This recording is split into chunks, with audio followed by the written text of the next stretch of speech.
আসসালামু আলাইকুম। আজকে আমরা খুবই একটি ইন্টারেস্টিং ম্যাথ সলভ করব। আমাদের ম্যাথটা হচ্ছে 2 to the power root x equals to 8 to the power root x। এখান থেকে আমরা x এর ভ্যালু ফাইন্ড আউট করব। তো চলুন শুরু করা যাক। 2 to the power root x equals to 8 to the power x। এখন আমি লিখতে পারবো 2 to the power root x equals to 8 কে লিখতে পারবো হচ্ছে 2q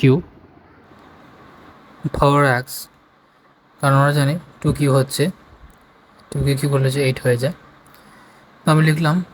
এখন আমি কী করতে পারবো, এটা হচ্ছে 2 to the power x root x equals to exponential rules অনুযায়ী আমি এটাকে গুণ করে দিতে পারবো। গুণ করে দিলে আমার থাকে হচ্ছে 3 ইন্টু এক্স হচ্ছে 3x হয়ে যাবে। এটা এক্সপোনেনশিয়াল রুলস অনুযায়ী 3x। তো আমরা জানি এক্সপোনেনশিয়াল রুলস অনুযায়ী আমাদের যদি বেস সমান হয়ে যায় তাহলে আমাদের পাওয়ার সমান হয়ে যায়। তাহলে আমরা কি লিখতে পারবো, ইজিলি হচ্ছে root x equals two 3x। তাহলে আমরা লিখলাম root x equals two 3x। এখন আমরা কী করতে পারবো, উভয় পাশে হচ্ছে স্কোয়ার দিব।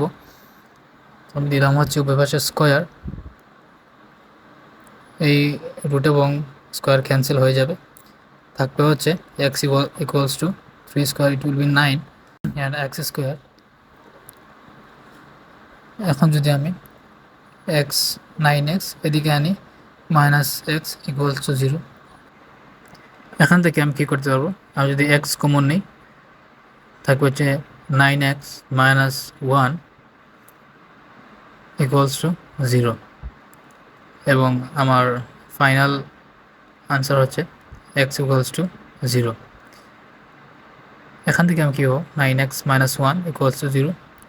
এখান থেকে যদি আমি এক্সের ভ্যালু ফাইন্ড আউট করি তাহলে কী থাকছে, 9x ইকুয়ালস টু প্লাস 1।